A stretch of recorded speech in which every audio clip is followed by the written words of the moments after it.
7h38 sur Sud Radio, c'est le fait du jour, bien sûr, l'horreur à Berlin. Un camion a dévasté hier un marché de Noël, Dimitri. Bilan provisoire, 12 morts, 48 blessés, attaque qui rappelle furieusement l'attentat de Nice. Mais les autorités allemandes n'évoquent pas encore officiellement l'attentat terroriste. Bonjour Claude Moniquet. Bonjour. Vous êtes expert en contre-terrorisme, spécialiste du renseignement. Votre dernier ouvrage, Daesh, la main du diable, s'est paru aux éditions de l'Archipel. Ça ressemble en effet très fort à un attentat, ce qui s'est passé hier sur ce marché de Noël berlinois. La cible est en effet un symbole, un marché de Noël très fréquenté dans un pays, l'Allemagne, qu'on savait également ciblé par les djihadistes. Oui, effectivement, la cible n'a rien d'étonnant. On se rappelle qu'en décembre 2000, il y a 15 ans donc, le marché de Noël de Strasbourg avait été visé par des terroristes venus d'Allemagne et qui étaient liés à Al-Qaïda à l'époque. Donc, par ailleurs, il y a eu un avertissement lancé par les Américains il y a quelques semaines, mettant en garde contre des attaques contre la période de Noël et les marchés de Noël. Donc, ça n'a rien d'étonnant. Et le fait de cibler l'Allemagne non plus. L'Allemagne a été menacée à plusieurs reprises ces derniers mois. Il y a eu des tentatives d'attentats très récentes, entre autres fin novembre et début décembre. À 2 reprises, un jeune garçon de 12 ans, radicalisé par Daesh, avait tenté de faire sauter une bombe à clous dans un marché de Noël déjà, dans le sud-ouest de l'Allemagne, à Ludwigshafen. Voilà, il y avait aussi ce kamikaze à Ansbach qui s'était fait exploser, faisant 15 blessés cet été. Il faut rappeler que l'Allemagne a fourni un gros contingent d'Européens à Daesh. Ils sont 800 Allemands dans les rangs de Daesh. Et il y a maintenant ce risque de ce qu'on appelle les returnees, les revenants. D'autant que c'est difficile aujourd'hui de rallier la Syrie. Et Daesh incite aujourd'hui ses militants à commettre des attentats dans leur pays, Claude Moniquet. Absolument, Daesh incite ses partisans, ses suiveurs, si l'on peut dire, à commettre des attentats, à ne plus tenter de gagner la Syrie ou l'Irak, mais à rester chez eux et à commettre des attentats chez eux contre des cibles symboliques. Et par ailleurs, d'ailleurs, on sait qu'en Allemagne déjà, Daesh éprouvait des problèmes à recruter une main-d'œuvre de qualité. Il y a un garçon qui s'appelle Harry Sarfo, qui est un Allemand qui était parti combattre avec Daesh, qui a été arrêté par la police allemande à son retour il y a plus d'1 an.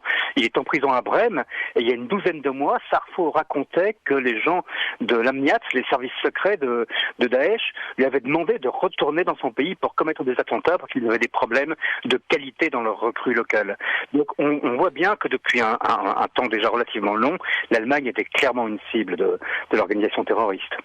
Claude Moniquet, on se dit aujourd'hui avec cette attaque berlinoise sur ce marché de Noël que on sera toujours débordé par des attaques imprévisibles. Comment les services de renseignement, les polices françaises, belges ou encore allemandes aujourd'hui peuvent-elles contrecarrer ces projets-là ?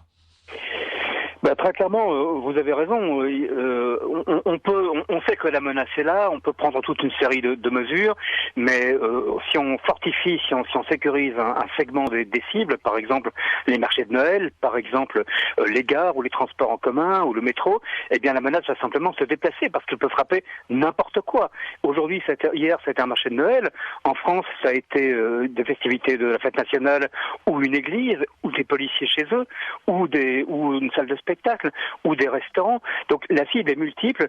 Ça veut très clairement dire que la seule réponse, elle est en amont, dans le renseignement, dans la prévention, dans le travail des services de police, de la justice et surtout des services de renseignement, dans l'échange, dans la collecte de renseignements, dans le fait d'arriver au plus près possible de la connaissance humaine de ceux qui veulent et qui peuvent passer à l'acte.